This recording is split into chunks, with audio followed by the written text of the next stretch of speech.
ஆண்டவராகிய இயேசு கிறிஸ்து நாமத்திலே மீண்டும் நாம் கூடி வர தேவன் செய்த மாபெரும் கிருபைகளுக்காக நாம் அவருக்கு நன்றி செலுத்துவோம். இயேசு கிறிஸ்துடைய வாழ்விலிருந்து மற்றும் போதனைகளில் நாம் தியானித்து இருக்கிறோம். அந்த வகையில் சென்ற வாரத்தை தொடர்ச்சியாக சென்ற வாரத்தில் நாம் லூக்கா எழுதின சுவிசேஷம் 15ஆம் அதிகாரத்தை நாம் பார்த்திருந்தோம். இந்த நாளிலே நாம் லூக்கா 16ஆம் அதிகாரம் முழுவதையும் நாம் தியானிக்கலாம் என்று கருதுகின்றேன். இந்த லூக்கா சுவிசேஷத்தினுடைய 16ஆம் அதிகாரத்தினுடைய பொதுவான செய்தி என்னவென்றால், ஆண்டவராகிய இயேசு கிறிஸ்து பொருளாசை குறித்து போதித்த சில செய்திகளுடைய தொகுப்பு என்று இதை சொல்ல முடியும். தொகுப்பாக இருப்பினும் இது ஆண்டவராகிய இயேசு கிறிஸ்து பெரேயா பகுதியிலே ஊழியம் செய்த காலத்தில் அவர் அங்கிருந்து தன்னுடைய பிரயாணத்தை கொஞ்சம் கொஞ்சமாக எருசலேமுக்கு நேராக தொடங்கிய காலகட்டத்தில் இந்த நிகழ்வு நடந்திருக்க வேண்டும் என்று கருதப்படுகிறது. ஆகவே இந்த 16ஆம் அதிகாரத்தை நாம் 3 பகுதிகளாக பிரிப்போமானால், 1ஆம் வசனம் தொடங்கி 9ஆம் வசனம் முடிய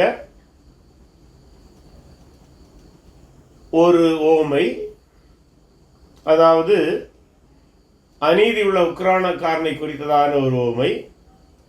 அடுத்த 10லிருந்து 18 வரை பொருளாதாரம் சார்ந்த மற்றும் இதர சில ஓமைகளை ஓமை அல்ல, சில போதனைகளை சொன்னார். அதைத் தொடர்ந்து 19 தொடங்கி அந்த அதிகாரம் முடிய இன்னொரு ஓமை, ஐஸ்வர்ய லாசர் ஓமை, அதை குறித்து சொன்னார். சிலர் ஐஸ்வர்ய லாசர் ஓமையை அது நிகழ்வு என்று சொல்வார்கள். எப்படி இருப்பினும் பொதுவாக அது ஓமை என்று புரிந்து கொள்ள வேண்டும். அது குறித்த மாற்று கருத்துக்களை தேவையானால் இன்னொரு நேரத்திலே நாம் விவாதிக்கலாம். இப்போது முதலாவது 16ஆம் அதிகாரத்தை முதல் 9 வசனங்களை நாம் படிப்போம். இன்னும் அவர் தம்முடைய சீஷர்களை நோக்கி, ஐஸ்வர்யவானாகிய ஒரு மனுஷனுக்கு ஒரு உக்கிரானக்காரன் இருந்தான். அவர் தன் எஜமானுடைய ஆஸ்திகளை அழித்து போடுகிறதாக எஜமானுக்கு அறிவிக்கப்பட்டது. அப்பொழுது எஜமான் அவனை வரவழைத்து, என்னை குறித்து நான் இப்படி கேள்விப்படுகிறது என்ன? உன் உக்கிரான கணக்கை ஒப்புவி, இனி நீ உக்கிரானக்காரனாக இருக்கக்கூடாது என்றான். அப்பொழுது உக்கிரானக்காரன், நான் என்ன செய்வேன்? என் எஜமான் உக்கிரான விசாரிப்பிருந்து என்னை தள்ளிவிடப் போகிறானே. கொத்துகிறதுக்கு எனக்கு பலன் இல்லை, இறக்கவும் வெட்கப்படுகிறேன். உக்கிரான விசாரிப்பை விட்டு நான் தள்ளப்படும் போது என்னை தங்கள் வீடுகளில் ஏற்றுக்கொள்வார் உண்டாகும்படி செய்ய வேண்டியது என்னதென்று எனக்கு தெரிய வந்தது என்று தனக்குள்ளே சொல்லிக்கொண்டு தன் எஜமானிடத்தில் கடன் பற்றுகளை ஒவ்வொருவனாக வரவழைத்து, முதலாவது வந்தவனை நோக்கி, நீ என் எஜமானிடத்தில் பட்ட கடனை எவ்வளவு என்றான். அவன் 100 கடம் எண்ணெய் என்றான். அப்பொழுது ஒரு உக்கிரானக்காரன் அவனை நோக்கி, நீ உன் சீட்டை வாங்கி உட்கார்ந்து 50 என்று சீக்கிரமாக எழுது என்றான். பின்பு அவன் வேறொருவனை நோக்கி, நீ பட்ட கடன் எவ்வளவு என்றான். அவன் 100 கலம் கோதுமை என்றான். அப்பொழுது அவன், நீ உன் சீட்டை வாங்கி 80 என்று எழுது என்றான். அநீதியுள்ள உக்கிரானக்காரன் புத்தியாய் செய்தான் என்று எஜமான் கண்டு அவனை மெச்சிக்கொண்டான். இவ்விதமாய் ஒளியின் பிள்ளைகளை பார்க்கிலும் இந்த பிரபஞ்சத்தின் பிள்ளைகள் தங்கள் சந்ததியில் அதிக புத்திமான்களாக இருக்கிறார்கள். நான் உங்களுக்கு சொல்கிறேன், நீங்கள் மாளும்போது உங்களை நித்தியமான வீடுகளில் ஏற்றுக்கொள்வார் உண்டாகும்படி அநீதியான உலகப் பொருளினால் உங்களுக்கு சிநேகிதரை சம்பாதியுங்கள் என்று சொல்கிறார்.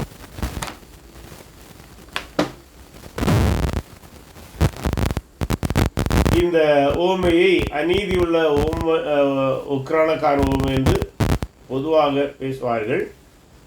காரணம் என்னவென்றால், நாம் இந்த படித்த வசன பகுதியிலே ஒரு உக்கிரானக்காரன் என்று சொல்லும்போது அது பொதுவாக நம்முடைய தமிழ் மொழியிலே பைபிள் படிக்கிறவர்கள் இதை பேசுவார்கள். வெறும் இலக்கிய மொழி தெரிந்தவர்கள் அதை பேசுவதுண்டு. மற்றபடி பரவலாக பொது புழக்கத்திலிருந்து இந்த வார்த்தை சற்று நீக்கப்பட்டு விட்டது என்று சொல்ல முடியும். எனவே இதை நாம் இன்றைய பேச்சு வழக்கிலே புரிவதானால், முதலாளி என்று சொல்ல முடியும். அதாவது பல வேலைகளை நிர்வகிக்கக்கூடிய ஒரு முதல் தொழிலாளி என்று சொல்ல முடியும், அல்லது கணக்காளர் என்று சொல்ல முடியும், அல்லது ஆங்கிலத்திலே மேனேஜர் என்கிற வார்த்தையை நாம் பயன்படுத்த முடியும். இப்படி பல வார்த்தைகள் மூலம் இதை புரிந்து கொள்ள முடியும். அதாவது பொதுவாக இயேசு வாழ்ந்த காலத்தில் பணக்காரர்கள் அவர்களுக்கு பல்வேறு இடங்களிலே தோட்டங்கள் மற்றும் வேலையாட்கள் இருப்பார்கள். அவை எல்லாவற்றையும் சென்று இவனை நிர்வகிக்க முடியாது. எனவே என்ன செய்வார்கள் என்றால், ஒவ்வொரு தோட்டத்திலும் அந்த தோட்டத்தினுடைய பணியாளர்களை நிர்வகிக்க, வேலைகளை நிர்வகிக்க, அதில் உள்ள விளைச்சல் போன்றவர்களை கணக்கெழுத ஒரு மனிதரை பொறுப்பாக நியமிப்பார்கள். அவனைத்தான் உக்கிரானக்காரன் என்று சொல்வார்கள், அல்லது பைபிள் அப்படி சொல்லுகிறது. ஒய்கோனமாஸ் என்கிறதான ஒரு கிரேக்க வார்த்தை, அதாவது வீட்டு விசாரணைக்காரர் என்கிற வார்த்தையும் அதற்கு இணையானது தான்.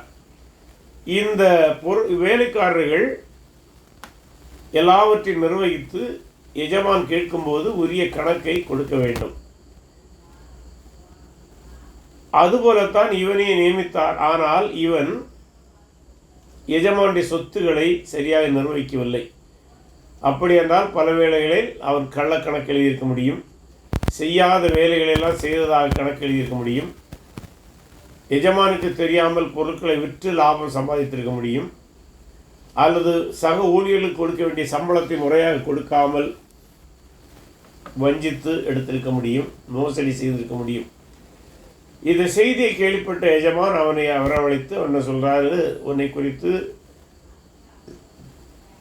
சரியான அறிக்கை எனக்கு வரவில்லை, உன்னிடம் தவறுகள் இருப்பதாக செய்தி கேள்விப்படுகிறேன், ஆகவே நீ உன்னுடைய உக்கிரான கணக்கு ஒப்பு என்று கேட்கிறார்.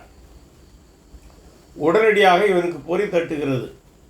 உக்கிரான கணக்கை நான் கொடுத்தால் என்னுடைய தவறான நடவடிக்கைகளை எஜமான் கண்டுகொள்ள முடியும், மேலும் என்னை பணியிலிருந்து நீக்கவும் முடியும். அப்படி பணியிலிருந்து நீக்கப்பட்டால் என்னால் கடினமான வேலைகளை செய்ய முடியாது. ஏனென்றால் ஒரு வேளையில் வயதானவனாக இருக்கலாம். அதே நேரம் இறக்கவும் வைக்கப்படுகிறேன். ஏனென்றால் இத்தனை நாள் மதிப்பு மிக்கவனாக சமுதாயத்தில் வாழ்ந்திருக்கலாம். ஒரு பெரிய மேனேஜர் போல எஜமானுக்குரியவனாக, எஜமானுடைய ஒரு கணக்காளியாக இருந்து ஒரு சமுதாயத்தில் அவனுக்கு ஒரு மதிப்பு இருந்திருக்க வேண்டும். அவைகளை எல்லாம் இழந்து மதிப்பிழந்து வாழ்வதற்கு அவனுக்கு சற்று மனக்கடினமாக இருந்தது, அல்லது தயக்கமாக இருந்தது. ஆகவே அவன் ஒரு தந்திரம் செய்கிறான். என்னவென்றால், இவனுடைய நிர்வாகத்தில் இந்த எஜமானுடைய தோட்டங்களிலிருந்து குத்தகைக்கு பொருட்களை வாங்குவார்கள், அல்லது விளைச்சலை கொடுத்துவிட்டு அதற்குரிய குத்தொகை தொகையாக இவ்வளவு கொடுக்க வேண்டும் என்று நிர்ணயிப்பார்கள். அதுதான் பொதுவாக அன்றைக்கு அப்படி தான் செய்தாங்க. இன்றைக்கு நம்ம கொடுக்குற மாதிரி எல்லாருக்கும் வேலை கூலி கொடுத்து விளைச்சல் செய்கிற முறையும் உண்டு.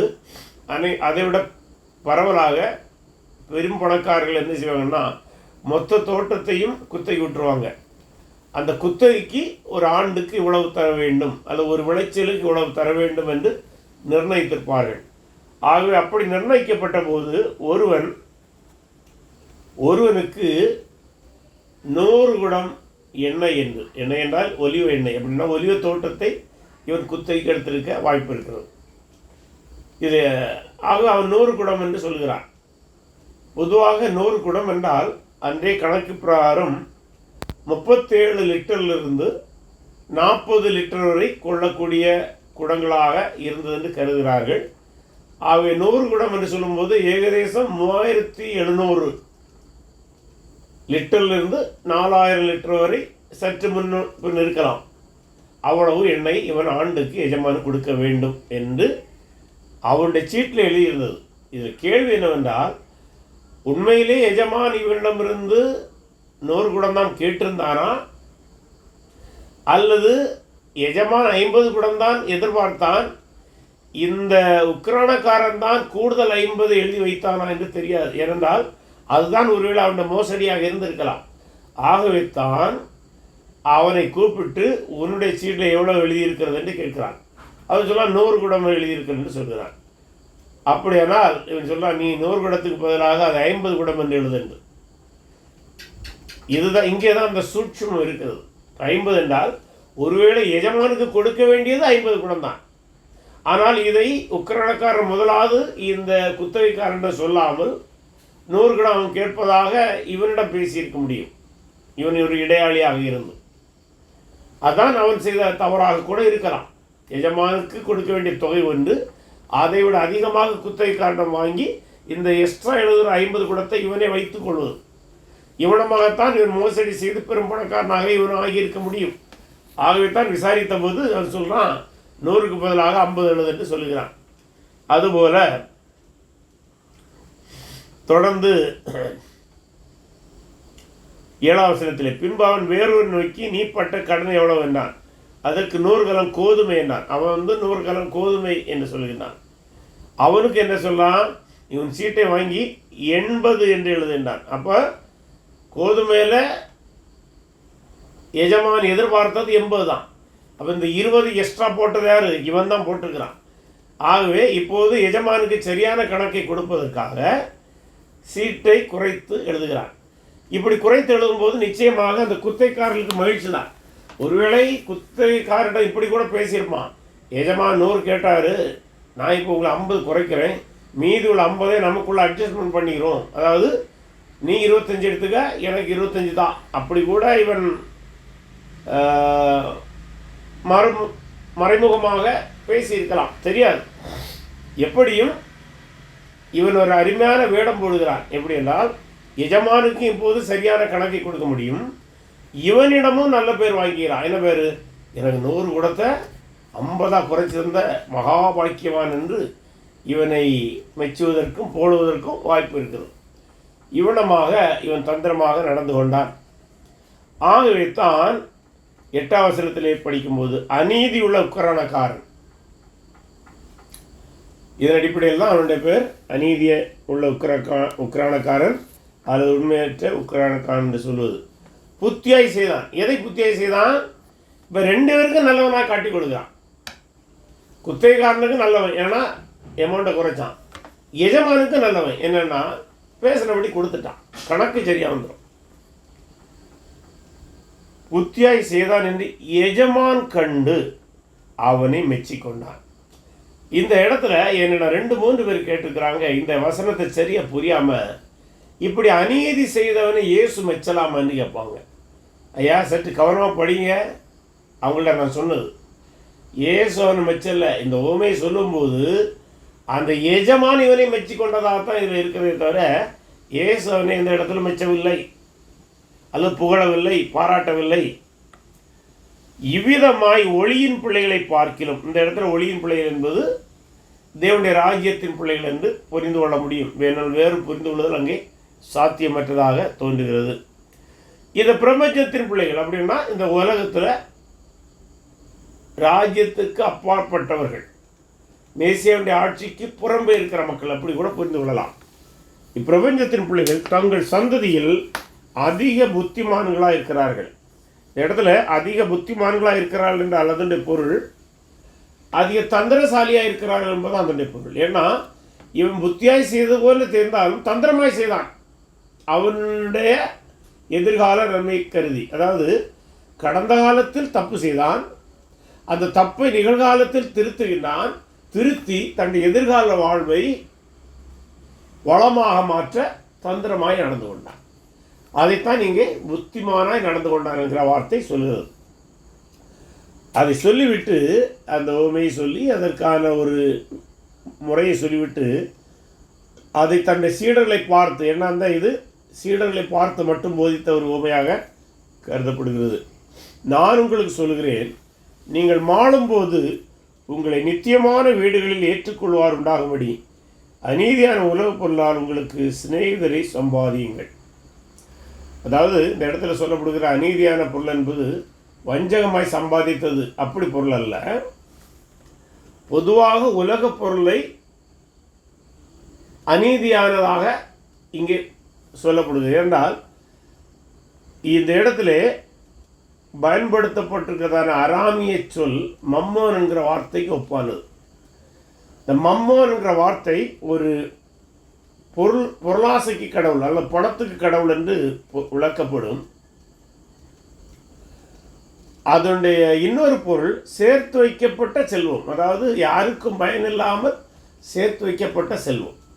அப்படியானால் இயேசு என்ன சொல்ல வருகிறார் என்றால், நீங்கள் உழைக்க வேண்டும், சம்பாதிக்க வேண்டும், சாப்பிட வேண்டும், உங்கள் பிள்ளைகளுக்கும் ஓரளவு சம்பாதிக்க வேண்டும். ஏன்னா பைபிள் முழுவதையும் படிக்கும்போது இந்த கருத்துக்கள்லாம் உள்ளடக்கியது. ஆனால் இது எதற்கும் பயன்படாமல் கொஞ்சம் சொத்து இருக்கிறதே, சேர்த்து வைக்கப்பட்ட செல்வம் இருக்கிறதே, அதை நீங்கள் பிறரின் நன்மைக்காக பயன்படுத்தி உங்களுக்கு மறுமையில் நீங்கள் வரும்போது அங்கே உங்களுக்கு மகிழ்ச்சி உண்டாகும்படி, அங்கேயும் உங்களை சிலர் ஏற்றுக்கொள்ளும்படி, அல்லது உங்களை பரலோக வாழ்வில் இங்கு வரும்போது இவன் என் நிமித்தம் பரலோகத்துக்கு வந்தான் என்கிற ஒரு எண்ணம் உண்டாகும்படி, அல்ல மேசியாவுடைய ராஜ்யத்தில் நீங்கள் வரும்போது அங்கே உங்களுடைய பணியினால் நீங்கள் செலவழித்த செல்வத்தினால் ஒரு சில ராஜ்யத்துக்குள் வரும்படி நீங்கள் செயல்பட வேண்டும் என்று சொல்கிறார். இந்த இடத்துல ஒன்றை கவனிக்க வேண்டும். மீட்பை அல்லது ரட்சிப்பை பணத்தால் சம்பாதிப்பதை குறித்து இயேசு சொல்லவில்லை. மாறாக உங்களுடைய நற்கிரியைகளுக்கு உங்களுடைய பொருட்களை செலவழித்து, அதாவது அதிகபட்சமாக இருக்கிற செல்வத்தை, அதிகமாக செல்வத்தை சேர்க்காமல், அநீதியாக சேர்த்து வைக்காமல், அதை பிறருக்கு பயன்படும்படி அதை பயன்படுத்தியுள்ளாயில் அதன் பலனை நீங்கள் இம்மையிலும் மறுமையிலும் அடைய முடியும் என்று சொல்கிறாரே தவிர பணத்தால் மீட்பு உண்டு என்று அவர் சொல்லவில்லை. இதில் தான் சற்று கவனமாக இருக்க வேண்டும். ஏனென்றால் சிலர் இந்த உவமையை தவறாக புரிந்து கொண்டு பணத்தால் மீட்படைய முடியும் என்று சொல்கிறார்கள். மீட்பு கர்த்தராகிய இயேசு கிறிஸ்து சிலுவையிலே நமக்கு செய்து முடித்த பாடு மரண உயிர்த்தெழும் மூலம் மட்டும்தான். ஆகவே ராஜ்யத்தின் குடிமக்களாக தங்களை கருதுகிறவர்கள் அல்லது இயேசுவின் சீடராக இருப்பவர்கள் உலக பொருள்களை அதிகமாக சேர்த்து வைப்பதை தவிர்க்க வேண்டும். தங்களுடைய சந்ததிக்கு கொஞ்சம் வேண்டும் என்று வசனம் இருக்கிறது. பெற்றோர் அல்ல, பிள்ளைகள் அல்ல, பெற்றோரே தங்கள் பிள்ளைகளுக்கு பொக்கிஷத்தை சேர்த்து வைக்க வேண்டுங்கிற பொருள் இருக்குது. அப்போ பிள்ளைகளுக்குன்னா எவ்வளவு? பல தலைமுறைக்கா? அப்படி அல்ல. தேவையான அளவு சேர்ப்பது தவறுன்றும் இல்லை, பைபிளும் அதை தவறு என்று சொல்லவில்லை.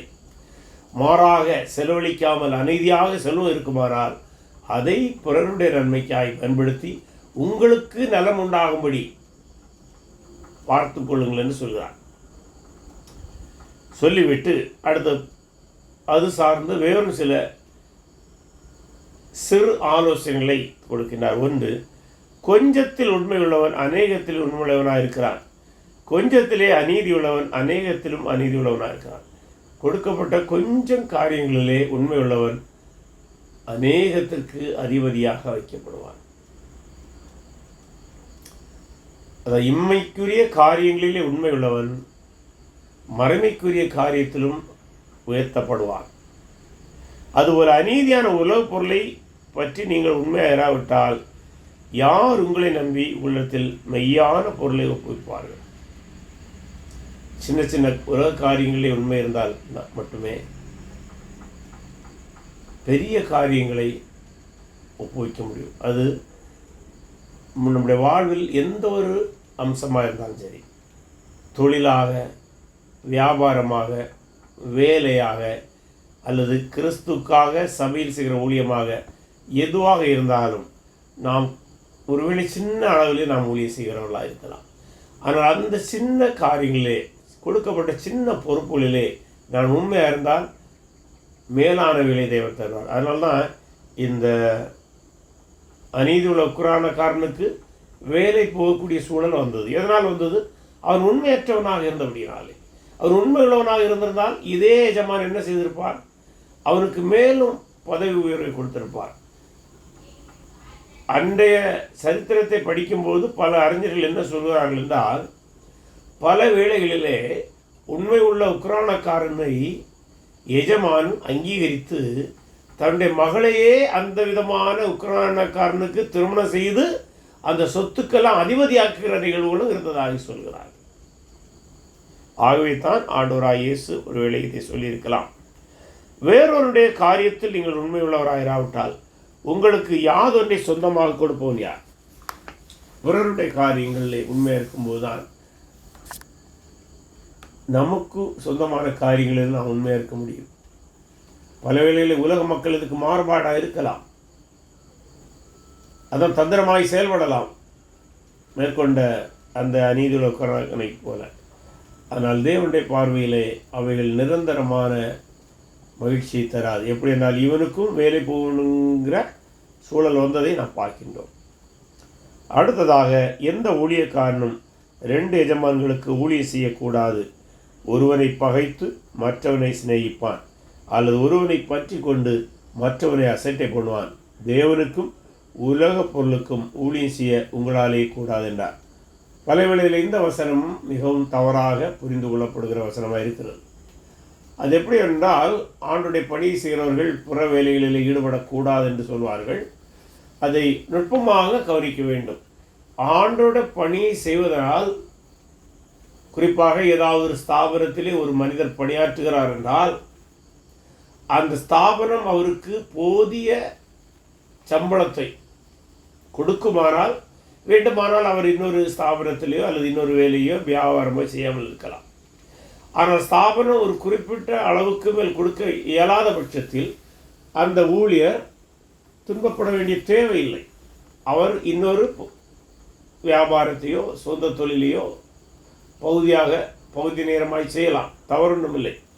அப்போஸ்தலனாகிய பவுல் வேலை செய்தே அப்போஸ்தலனாகவும் இருந்தார், ஊழியங்களை செய்தார், ஊழியர்களை தாங்கினார். ஆகவே இந்த வசனம் ஒரு கர்த்தருடைய பணியாளன் கர்த்தருடைய ஊழியங்களிலே ஏதாவது ஒரு விதத்தில் ஈடுபடுகிற ஒருவர் முற்றிலுமாக உலக வேலை எதுவுமே செய்யக்கூடாது என்று சொல்லவில்லை, அல்லது அப்படி அதை விளக்கக்கூடாது. சரி, அப்படியானால் அதனுடைய பொருள் என்னவென்றால், 2 எஜமான்களை ஒரு மனிதன் ஒரே நேரத்தில் திருப்தி செய்ய முடியாது. அதுதான். அப்படியானால் நாம் தேவனுடைய ராஜ்யத்தின் பிள்ளைகள் நாம் எதை புரிய வேண்டும் என்றால், நமக்கு இருக்கிற ஒரே எஜமான் பரலோகத்தில் இருக்கின்றார். ஆகவே நாம் எதை செய்தாலும் அவர் திருப்தி அடையும்படியாக செய்ய வேண்டும். புசித்தாலும் குடித்தாலும் எதை செய்தாலும் தேவனுடைய நாம் மகிமைக்கு செய்ய வேண்டும். அதான் போதனை. இங்கே அந்த வசனத்தின் பின்னணியில் இதை விளக்கினால் பிரச்சனை வராது. ஆகவே நாம் புசித்தாலும் குடித்தாலும் அரசு வேலை செய்தாலும் அல்லது நம்முடைய வேலை செய்தாலும் நான் எப்படி செய்யணுமா? தேவனுடைய நாம் மகிமைக்காக அவர் திருப்தி அடையும்படி செய்ய வேண்டும். அப்படி செய்யும்போது அதற்கான பலனை உயர்வை நாம் பெறுவோம். ஆகவே நாம் எந்த துறையில் வேலை செய்தாலும், கர்த்தருடைய ஊழியத்தை செய்தாலும் கர்த்தருக்கு செய்வதாய் செய்ய வேண்டும்.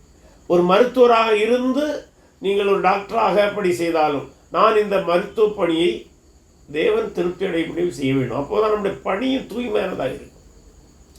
ஒரு ஆசிரியராக இருக்கிற பட்சத்தில், ஒரு ஆசிரியராக இருந்து ஒரு நல்ல ஆசிரியராக மாணவர்கள் முன்னேற வேண்டும் நல்ல நோக்கத்தோடு செயல்பட வேண்டும். ஏனென்றால் நான் இந்த பணியை அரசாங்கத்துக்காக அல்லது என்னுடைய கல்லூரி நிர்வாகத்திற்காக அல்லது பள்ளி நிர்வாகத்துக்காக மட்டும் நான் செய்யவில்லை. மாறாக எனக்கு இந்த வேலையை தந்த தேவன் தான் எஜமான். அவருடைய ராஜ்யத்தின் குடிமகன், அவருடைய ராஜ்யத்தின் குடிமகள், அவருடைய ராஜ்யத்தின் பிரஜை. ஆகவே அவர் தான் என்னுடைய எஜமான், அவருக்காக செய்கிறேன் என்று செய்யும்போது நான் 2 எஜமானுக்காய் பணி செய்ய மாட்டோம். அதாவது 2 வேடம் போட மாட்டோம், இரு மனதோடு அந்த வேலையை செய்ய மாட்டோம், உற்சாக மனதோடு அந்த பணியை செய்வோம். ஆகவே ஆண்டவர் அதான் சொல்றாரு, 2 எஜமானை திருப்தி செய்ய முடியாது. ஆகவே நம்முடைய எஜமான் ஒருவரே என்று கருதி அனைத்து பணிகளையும் செய்வோமானால் அதில் எந்த விதமான பிரச்சனையும் வராது. அல்லது பரலோக எஜமானையும் திருப்தி செய்ய நம்மால் முடியாது, உலக எஜமானையும் திருப்தி செய்ய முடியாது. 2 கெட்டால் நிலையில் மாட்டிக்கொள்வோம். அப்படி கூடாது என்று ஆண்டவர் சொல்கிறார். அடுத்து, இவைகளை எல்லாம் பொருளாசைக்காரராகிய பரிசேயர் கேட்டு அவரை பரியாசம் பண்ணினார்கள். அவர் அவர்களை நோக்கி, இப்போ சீடர்கள் தான் ஓமை சொன்னார். அதன் தொடர்ச்சியாக சில கருத்துக்களை சொல்லும்போது பரிசேயர் அங்கு வந்திருக்கிறார்கள். அவர் அவர்களை நோக்கி, நீங்கள் மனுஷன் முன்பாக உங்களை நீதிமான்களாக காட்டுகிறீர்கள். இதான் 2 வேடம்.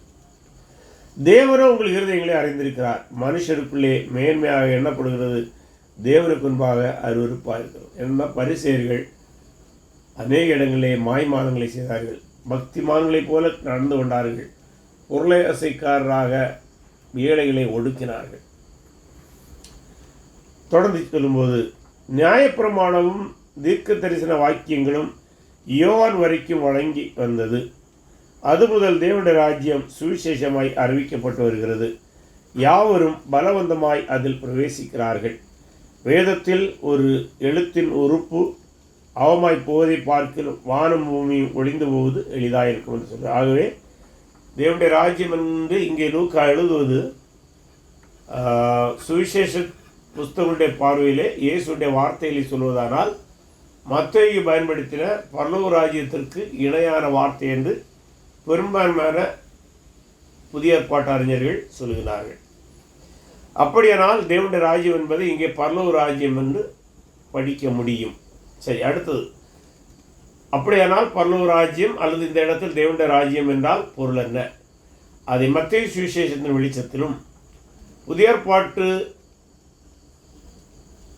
இறையியல் அடிப்படையிலும் ஆதிகால கிறிஸ்தவ இறையியல் மற்றும் யூத இறையியல் அடிப்படையில் பார்க்கும்போது இங்கே தேவனுடைய ராஜ்யம் என்று சொல்லப்படுவது மேசியாவுடைய ஆட்சியை குறிக்கும்.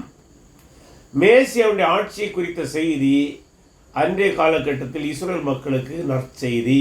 ஏனென்றால் மேசியாவுடைய ஆட்சியின் போது இஸ்ரேல் மக்கள் உலகத்தை ஆளுவார்கள் என்றும் உலகத்திலே எங்கு அமைதி நிலவும் என்றும் யுத்தங்கள் குறைந்து போகும் என்றும் யுத்தமே இருக்காது என்றும் செல்வ செழிப்பு பொற்காலமாக இருக்கும் என்றும் நோய்கள் அதிகம் இருக்காது, மரணம் குறைவாக இருக்கும், எந்த பொருளுக்கும் தட்டுப்பாடு இருக்காது, திராட்சரசம் புரண்டோடும் என்ற நம்பிக்கையெல்லாம் இருந்தது.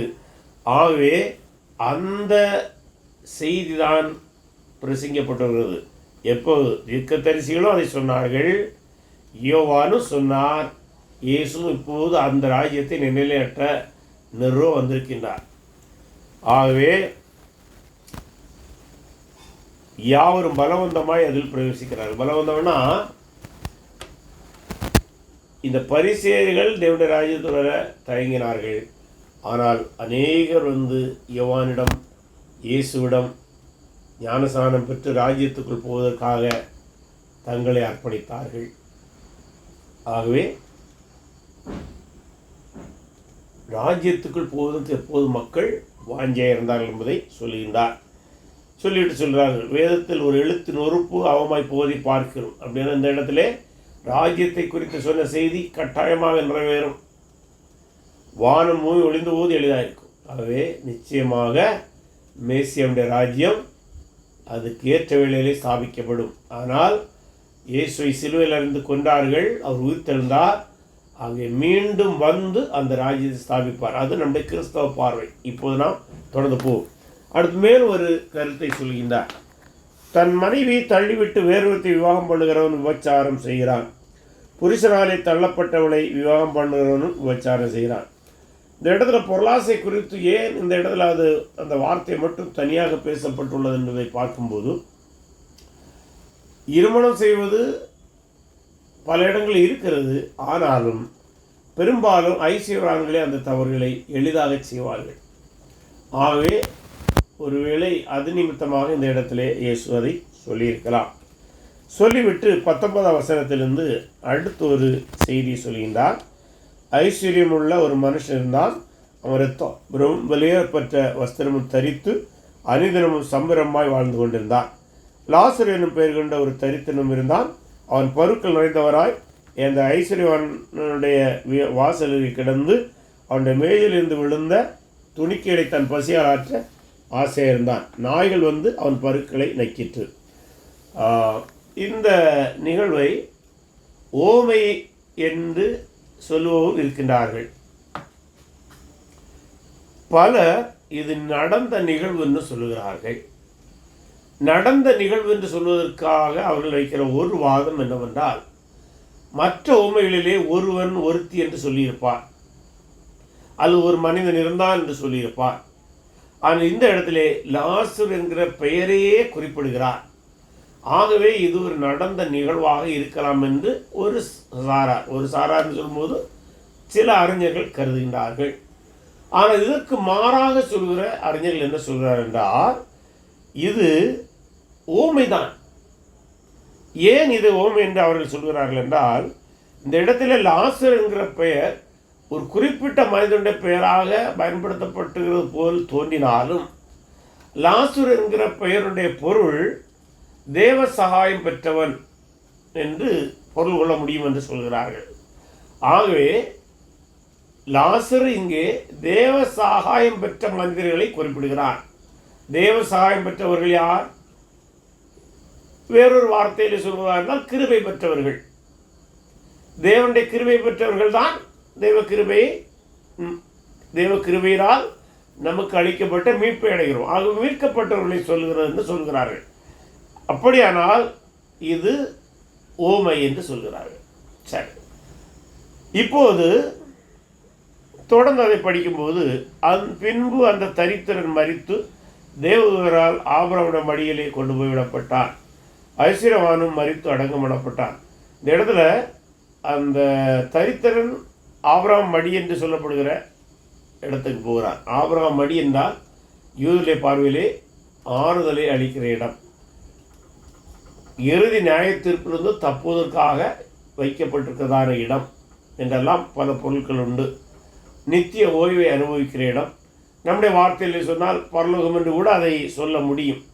அப்படியே பரலோகம் என்று சொல்லவில்லை, சொல்ல முடியும். அதற்கு இணையான ஒரு பதத்தை அவர் பயன்படுத்துகிறார் சொல்ல முடியும். அப்படித்தான். அதை ஏன் சொல்கிறார் என்றால், பரிசேயருடைய மத்தியில் ஒரு தவறான எண்ணம் இருந்தது. ஏழைகளாக பிறந்தவர்கள், நோய் நொடியினால் பாதிக்கப்பட்டவர்கள் அனைவரும் பாவம் செய்தபடியினால் எப்படி இருக்கிறார்கள்? பரிசேயராகிய நாங்கள் செல்வ செழிப்பில் இருக்கிற காரணம் தேவன் எங்களை ஆசீர்வதித்தார் என்று கருதினார்கள். அதை அந்த அவருடைய தவறான கருத்தை தவிடுபடியாக்க, அது தவறான நிரூபிக்கத்தான் ஆண்டவராக இந்த ஓமை பேசுகிறார். ஓமையாக இருந்தாலும் சரி, நிகழ்வாக இருந்தாலும் சரி, அதை நீங்கள் புரிந்து கொண்டால் பரவாயில்லை. அடுத்ததாக ஐஸ்வர்யனை குறித்து பேசும்போது, பாதாளத்தில் அவர் வேதனைப்படுகிற போது, ஏன்னா இந்த பரிசையில் என்ன நினைச்சாங்க? ஐஸ்வர்யான்கள் இருப்பதே ஆசீர்வாதம், அவை எங்களுக்கு எது கிடையாது, நரகம் கிடையாது என்று கருதினார்கள். ஆனாலுங்க நேரே மாறாக நடக்கிறது. தூரத்தில் ஆபிரகாமை அவன் மடியிலே லாசரையும் கண்டான். அப்பொழுது அவன், தகப்பனாகி ஆபிரகாமே, நீர் எனக்கு இறங்கி லாசர் என் தன் விரலில் நுனியை தண்ணீர் தோய்த்து என் நாவை குளிர பண்ணும்படி அனுப்ப வேண்டும். இந்த அக்கினி ஜுவாலையில் வேதனைப்படுகிறேனே என்று சொல்லிவிட்டான். இன்றைக்கு பலர் கிறிஸ்தவர்களுக்குள்ளாக, பலர் என்று சொல்வதில்லை, சிலர் ஒரு தவறான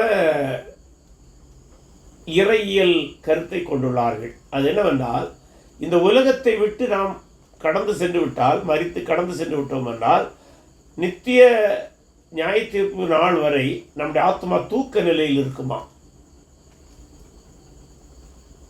அதை பலர் அப்படி பேசுகிறார்கள். ஒரு சில பிரபலமான பிரசங்கிகள் அதை பேசுவதை கேட்டிருக்கிறேன். அவர்களை பேரை நான் சொல்ல விரும்பவில்லை.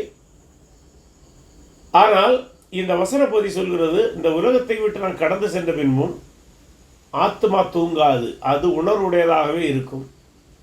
சந்தோஷத்தை அனுபவிக்கக்கூடியவன் பரலோகத்திலே சந்தோஷத்தை அனுபவிப்பான், பாதாளத்தில் இருக்கிறோம் அதனுடைய வேதனை அனுபவிப்பதாக பார்க்கிறோம். ஆகவே ஆத்மா தூங்காது என்பதை மறிந்து கொள்ள வேண்டும். சரி, அடுத்த ஆகவே அந்த ஆத்மா சோல் ஸ்லீப் என்கிற கருத்து தவறு என்பதை இந்த ஓமையாக இருந்தாலும் சரி, இந்த நிகழ்வாக இருந்தாலும் சரி, அது இயேசு சொன்னது, நான் சொன்னது அல்ல நாம் சொன்னது அல்ல. ஆண்டவருடைய வார்த்தையிலே எதுவும் தவறாக கருத்தை அவர் புகுத்த மாட்டார். ஆகவே ஆத்மா உணர்வுடையதாகவே இருக்கும். அப்பொழுது அதற்கு ஆபிரகாம், மகனே, நீ பூமியிலே உயிரோடுக்கும் காலத்தில் நன்மைகளை அனுபவித்தாய், லாசரும் அப்படியே தீமைகளை அனுபவித்தார், அதை நினைத்துக்கொள், இப்பொழுது அவன் தேட்டப்படுகிறான். இந்த இடத்திலும் ஐஸ்வர்யவான்கள் எல்லாம் நரகத்துக்கு போகணும் போதனை அல்ல. ஏனென்றால் ஆபிரகாமே பெரிய ஐஸ்வர்யவான் தான். அப்போ அவன் எப்படி அங்கே இருக்க முடியும்? ஆகவே ஐஸ்வர்யவான், ஏழைகள் பரலோகத்துக்கு போவார்கள் என்றும் ஐஸ்வர்யவான்கள் நரகத்துக்கு போவார்கள் என்றும் சிலர் தவறாக பேசுவாங்க. கிறிஸ்தவர்களும் சிலர் பேசுவாங்க. அது இறையில் தெரியாதவங்க பேசுவாங்க. ஆனால் பொது புத்தியில் அப்படி தான் இருக்கிறது. அதுவும் தவறு. எது ஐஸ்வர்யவனுக்கு பரலோகம் இல்லைன்னு சொல்லுந்தார். இந்த ஐஸ்வர்யம் அவனுக்கு இல்லை. ஏன் இந்த ஐஸ்வர்யனுக்கு இல்லை? அவன் தேவனுக்குரியவளை கொடுத்திருக்க மாட்டான். தேவன் ராஜ்யத்துக்கு ஏற்றபடி அவரை விசுவாசித்து வாழ்ந்திருக்க மாட்டான். அதனால அவனுக்கு அது கொடுக்கப்பட்டது. இப்பொழுது அவன் தேற்றப்படுகிறான், நீயோ வேதனைப்படுகிறாய். அதுவும் இல்லாமல் இவ்விடத்திலிருந்து உங்களிடத்தில் கடந்து போகவும் அவ்விடத்திலிருந்து எங்களிடத்தில் கடந்து வரும் மனதுணவு கூடாதபடி எங்களுக்கு உங்களுக்கு நடுவே பெரும்பிழப்பு உண்டாக்கப்பட்டிருக்கின்றார். இது ஒரு கிறிஸ்தவ பார்வையில் என்ன சொல்கிறாங்கன்னா, நித்திய நியாயத்தீர்ப்பு அடைவதற்கு முன்பாக, இது குறிப்பாக இன்னும் இயேசு மரித்து இருப்பதற்கு முன்பாக தான் இதை பொருத்த வேண்டும் என்று சொல்கிறார்கள். மரித்து விசுவாசத்தோடு மரித்தவர்கள் பாதாளத்தின் ஒரு பகுதியாகிய ஆபிரகாமின் படி என்று சொல்லப்படுகிற ஆறுதலான இடத்தில் இருந்தார்கள். அதன் ஒரு பெரிய பிளவு, அதனுடைய மறுபகுதியிலே பாதாளத்தின் இன்னொரு பகுதியிலே பாவியாக நரக ஆக்கினைக்காக வைக்கப்பட்டு இருக்கிறார்கள் என்று சொல்வார்கள். இந்த ரெண்டு பிளப்புக்கு இடையே இருக்கிறதான அந்த மேற்பகுதியை அப்பர் மேல் பாதாளம் என்றும், கீழே பாவில் இருக்கிற இடத்தை கீழ்ப்பாதாளம் என்றும் பல்வேறு வகையிலே தமிழ் புஸ்தகங்களிலும் எழுதுவார்கள். நீங்கள் புரிந்து கொண்டால் சரி. அது சற்று விரிவாக விவாதிக்க வேண்டியது நமக்கு இன்றைக்கு நேரமில்லை. பொதுவாக இப்படி புரிந்து கொண்டால் போதும். பெரும்பளவு இருக்குது. அங்கே இருக்கிறவர்கள் இங்கே போக முடியாது, இங்கே இருக்கிறவர்கள் அங்கேயே போக முடியாது. இங்கிருந்தும் நம்ம எவ்வளோதான் ஜெபம் பண்ணாலும் மரித்து போனவர்களுக்காக நம்ம இன்றைக்கி பல சபைகளில் வேண்டுதல் செய்வர் உண்டு. அதெல்லாம் ரெண்டாம் தரம் கொடுக்கப்படுவதில்லை என்று இந்த வசன பகுதி தெளிவாய் சொல்கிறது. அப்போ 27 வசனம், அப்பொழுது அவன், அப்படியானால் தகப்பனே, எனக்கு 5 பேர் சகோதரர் உண்டு, அவர்களும் வேதனையுள்ள இந்த இடத்துக்கு வராதபடி அவன் போய் அவர்களுக்கு சாட்சியை அறிவிக்கும் பொருட்டு நீர் அவனை என் தகப்பன் வீட்டுக்கு அனுப்பும்படி உண்மை வேண்டிக் கொள்கிறேன் என்றான். இப்போ தான் இவனுக்கு ஆத்மா பாரம் வருகிறது. எந்த ஆத்மா பாரம்? இனி தன்னுடைய ஆத்மா தப்ப முடியாது. நல்லா புரிஞ்சுங்க, அவனுடைய ஆத்மா இனி தப்ப முடியாது. அவனோட சகோதரர்கள் 5 பேர் இருக்கிறாங்க, பெரிய குடும்பம். அவர்களிடம் சென்று இவன் சாட்சியை சொன்னால் அவர்கள் மனம் திரும்புவார்கள் என்று ஒரு பாரம் இருக்கிறது. அங்கிருந்தும் அவன் அங்கே போக முடியாது. அதனால ஆண்டவர் சொன்னார், ஆபிரகாம் அவனை நோக்கி அவர்களுக்கு மோசையின் தீர்க்கதரிசிகள் உண்டு. மோசையின் தீர்க்கதரிசினா இந்த வசனம் நடந்தபோது மோசையின் தீர்க்கதரிசி உயிரோடு இருந்தார்களா? இல்லை. அதனுடைய பொருள், மோசையின் தீர்க்கதரிசிகள் எழுதின புஸ்தகங்கள் அங்கே இருக்கின்றன. அவைகளை படித்து அவன் தேவனை விசுவாசித்து இங்கே வந்தால் போதும். அதான் செய்து. ஆகவே அற்புதங்கள் மூலம் மனம் திரும்புவதை விட வார்த்தை படித்து மனம் திரும்புவது தான் மேலானது என்று இயேசு போதிக்கின்றார். ஏன்னா இன்றைக்கி நிறைய பேர் நம்ம கிறிஸ்தவர்களிடம் ஒரு கருத்து இருக்கிறது. அது என்னன்னா, அற்புதங்கள் பார்த்தே மக்கள் மனம் திரும்பி விடுவாங்க. அப்படி அல்ல. அற்புதங்கள் பார்த்து மனம் திரும்புவதை விட வசனத்தை படித்து மனம் திரும்புவதுதான் மேலானது என்று இயேசு சொல்கிறார். அதுக்கு அவன், அப்படியெல்லாம் தகப்பன ஆபிரகாமே, மரித்தோழ்ந்து ஒருவன் அவரிடத்துக்கு போனால் மனம் திரும்புவார்கள் என்றான்.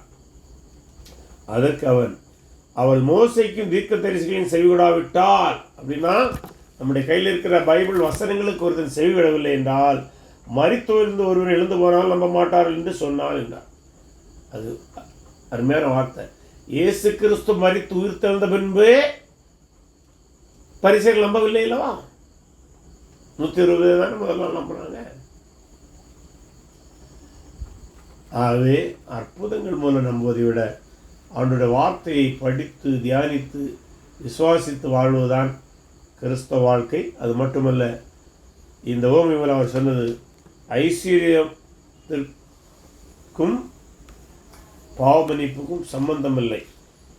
பாவமன்னிப்பு என்பது வார்த்தையை விசுவாசிப்பதனால் மட்டுமே பார்க்கிறோம்.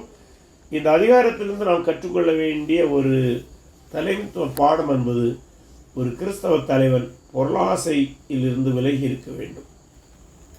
இப்போது உங்களுடைய கருத்துக்கள் ஏதாவது இருக்குமானால் அவைகளை பகிர்ந்து கொள்ளும்படி அன்போடு. அந்த முதல் ஊமையில நீங்க சொன்னீங்க இல்லையா, அநீதி உள்ள உக்ரானக்காரன், அந்த ஊமையில இருந்து நான் கேட்கிறேன். அதுல வந்து அந்த அநீதி உள்ள உக்ரானக்காரன் அவரை எப்படி செஞ்சாருங்கிற காரியத்தை பத்தி இயேசு பேசல. ஆனா அந்த ஃபைனல் பாயிண்ட் என்னன்னா, அந்த உலக மக்களே வந்து தந்திரமா இப்படி பணத்தை கொண்டு நன்மையை சம்பாதிக்கிறாங்க. அப்போ வந்து தேவனுடைய பிள்ளைகள் வந்து இந்த நமக்கு எக்ஸ்ட்ராவா கொடுக்கப்பட்ட பணத்தை கொண்டு நம்ம எப்படி செய்யணும், அப்படிதான் அந்த மீனிங்ல தான் கொடுக்கப்பட்டிருக்குது. ஆமாம், அந்த பொருள். அதாவது பணத்தை கொண்டு நாம் ரட்சிப்பை சம்பாதிக்க முடியாது. மாறாக நம்மிடம் இருக்கிறதான உபரி பணங்களை நான் நல்வழியிலே செலவழித்தால் அதனுடைய பலனை நாம் அனுபவிக்க முடியும். அப்படி தான் அது வருகிறது.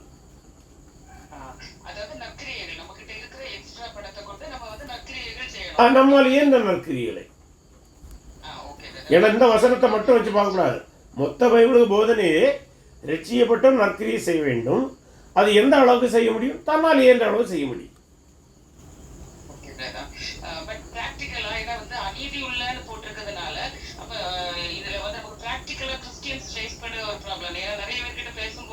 எனக்கும் சில வேலை தோணி இருக்கிற ஒரு காரியம் என்னன்னு சொன்னா, நீங்க ஆல்ரெடி சொன்னீங்க, நம்ம பணம் சம்பாதிக்கலாம், நம்ம குடும்பத்துக்கு செலவு பண்ணலாம், சேர்த்து வைக்கலாம். பட் ஹவு மச்ங்கிறது it's a very questionable and debatable thing. ஏன்னா அது நம்ம அக்கார்டிங் டு என்னுடைய அண்டர்ஸ்டாண்டிங்கை நான் சொல்றேன். நான் என்ன நினைக்கிறேன்னா, only Holy Spirit can help us to tell how much money we can have for us. ஏன்னா எது எக்ஸஸ்ங்கிறது it's always a question. Even though நம்ம ரைட் வேல நம்ம சம்பாதிச்ச பணமோ எவ்வளவுதான் கரெக்டா நமக்கு தேவையான பணம்ன்றது இட் இஸ் டிபேட்டபிள். அதாவது அது ஒரு ஸ்டாண்டர்ட் நம்ம வைக்க முடியாது. நமக்கு அதை ஹெல்ப் பண்ண முடியும் இல்லையா? இதை நம்ம எப்படி இது பண்ண முடியும்? Very good. ரொம்ப அருமையான கேள்வி, அருமையாக புரிந்து உள்ளது. எவ்வளோ சம்பாதிக்கணும் தான் அதில் தான் ஒரு வார்த்தை, அந்த மம்மனுங்கிற வார்த்தைக்கு பொருள் நினைச்சணும், சேர்த்து வைக்கப்பட்ட செல்வம். அதனுடைய பொருள் செல்வமானது ஏதாவது ஒருத்தர் இன்வெஸ்ட் ஆகிட்டே இருக்கணும். அப்படி இன்வெஸ்ட் ஆகாமல் சேர்த்து வச்சிருந்த பணம் தான் அப்படி ஐடியலாக போகிற அளவுக்கு சேர்த்து வைப்பது தான் தவறான சேர்த்து வைத்தல். இப்போ ஒருத்தன் 10,000 கோடிக்கு போதும்னு நினைக்கலாம்ல, இன்னொருத்தன் 1,00,000 கோடின்னு வச்சுக்கிட்டுங்கன்னாலும் அந்த 1,00,000 கோடி அவன் தொழிலில் முதலீடுபட்டு பலருக்கு பயனளிக்கக்கூடிய அளவு செய்தான் என்றால் அது சேர்த்து வைக்கப்பட்ட செல்வம் அல்ல. புரியுதுல்ல உங்களுக்கு? Money should not be idle. If there is any money idle, it has to be used in a such a way that brings some goodness to the society or the fellow human being. சக மனிதன் அவனுக்கு ஏதாவது ஒரு விதத்தில் அது பயன்படக்கூடியவர்கள் அந்த பணம் செலவிடணும். தொழில் முதலீடு செய்தும் அதை பலருக்கு பயனுள்ளதாக மாற்ற முடியும், இலவசமாக கொடுத்தும் பயனுள்ளதாக மாற்ற முடியும். அப்படி 2 விதத்திலும் அது பயன்படாமல் இருக்குமானால் அது சேர்த்து வைக்கப்பட்ட செல்வம். அது அமௌண்ட் எவ்வளோ என்பது பிரச்சனை அல்ல. ஃபார் எக்ஸாம்பிள், சிலர் செய்வாங்க, ஒரு 100 ரூபாய் எடுத்து பைபிளுக்குள்ள வைப்பாங்க, காணிக்கையும் போட மாட்டாங்க. அவங்க செத்தவரம் அந்த 100 ரூபாய் இருக்கும். சிலர் அந்த 100 ரூபா அதுக்கு முன்பாகவே அரசாங்கம் செல்லாத ஆக்கிடும். அப்போ அந்த சேர்த்து வைக்கப்பட்ட அந்த 100 ரூபாயினால என்ன மதிப்பு? ஆகவே எவ்வளவு சேர்த்து வைக்கிறோம் என்பதில் பிரச்சனை, அது எவ்வளவு ஐடியலாக இருக்கிற என்பதுதான் பிரச்சனை. புரியுதுல சிஸ்டர்?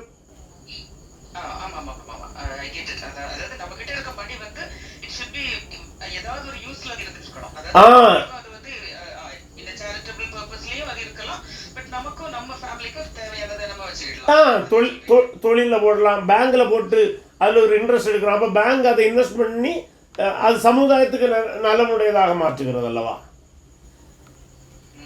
இப்படி இல்லாமல் அது ஐடியலாக மூட்டையில் கட்டி அங்கே வச்சுக்கிறது சரியல்ல. அப்படி இருக்குமானால் அதை சேரிட்டி பர்பஸ் கூட நம்ம பயன்படுத்தலாம்.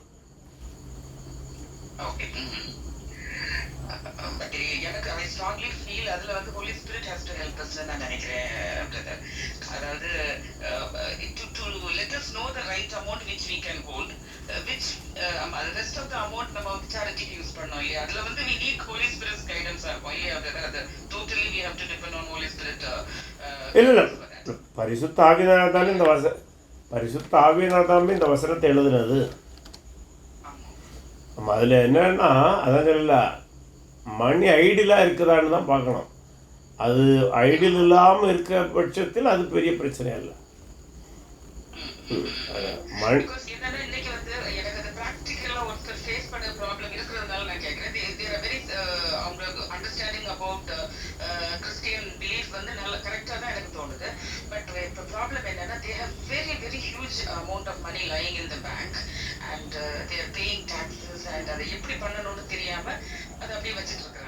இல்லை இல்லை இல்லை, okay, very good very good.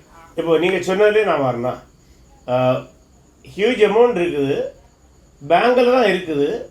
பேங்கில் இருக்கிறதுனால அது என்ன ஆகுது, ஒரு விதத்தில் பேங்க் அதை பயன்படுத்தி தான் செய்கிறது. ஒன்று. ரெண்டாவது, தே ஆர் பேயிங் டேக்ஸ். அது கூட அரசாங்கம் எடுத்ததை மக்களுக்கு ஏதாவது நல்ல பயக்கிற திட்டங்கள்லாம் போடுவாங்க. அந்த விதத்தில் அது ஃபுல்லி ஐடில் இல்லை. புரிஞ்சல உங்களுக்கு? It is not like dead money. அது ஏதோ ஒரு விதத்தில் அதுக்கு உயிர் இருந்துட்டு தான் இருக்கிறது. ஆகவே அதை வந்து நம்ம ஐடில் மணின்னு சொல்ல வேண்டிய தேவையில்லை. ஆனால் நீங்கள் சொன்னனால சொல்கிறேன், அவங்கள்ட்ட ஃபில்த்தி ரிச்சுன்னு அந்த மீனிங்கில் நீங்கள் பேசினா நான் என்ன சொல்கிறேன்னா, தே கேன் கன்சிடர் கொஞ்சம் கூட நம்ம இன்னும் சேரிட்டபிளாக இருக்கலாம்ங்கிற எண்ணத்துக்கு அவங்க வரணும். அந்த விதத்தில் நீங்கள் சொன்ன மாதிரி தேவ ஆவியானவர்களோடு செயல்பட வேண்டும். இதுதான் எக்ஸாக்ட்டா நான் சொல்றேன் பிரதர். பிகாஸ் அங்க what is happening is every year the money grows. அவங்களுக்கு எக்ஸ்பெண்டிச்சர் இல்ல. So each year the taxes are increasing, which is bothering them. And why we should pay unnecessary this? அந்த இடத்துல as you are very good. நல்ல அந்த இடத்துல அப்படி ஒரு burden வரதை விட they can be little more liberal and help others. ஒரு சேரிட்டபிள் ட்ரஸ்ட்டை உருவாக்கி அதில் கொஞ்சம் பணத்தை போட்டு அதில் வர இன்ட்ரெஸ்டில் மக்களுக்கு செய்யலாம். It will be giving more happiness to them also. அதுக்கு நிச்சயமாக தேவ ஆவியானவர்களே இடைப்பட வேண்டும்.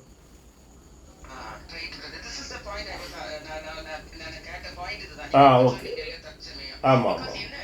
இவங்களுடைய அண்டர்ஸ்டாண்டிங் எப்படின்னா, ஃபார் எக்ஸாம்பிள் இன்னைக்கு வந்து நமக்கு வந்து சில நோய்கள் எல்லாம் வருது. ஃபார் எக்ஸாம்பிள் அந்த நோய்க்கெல்லாம் வந்து நீங்க வந்து பாத்தீங்கன்னா சில நோய் நமக்கு 1 crore or 2 crores நமக்கு வந்து நம்ம ஸ்பெண்ட் பண்ண வேண்டியது இருக்கும். ஸோ இவங்க என்ன நினைக்கிறாங்க அப்படின்னு சொன்னா, ஸோ அந்த மணியை நம்ம வந்து வச்சிருந்தா தானே நமக்கு ஒரு நோய் வந்தா நமக்கு அது உதவிகரமா இருக்கும். நமக்கு தேவையுள்ள மணி தானே. ஆமாம். அப்படி வரும்போது இல்லை, அது அவங்களுடைய பார்வையில் சரிதான். ஆனால் ஒன்று அவங்க புரிய வேண்டியது, அது வச்சிருந்தாலும் நோய் வந்தாச்சுன்னா அடுத்த எண்ட் என்னது?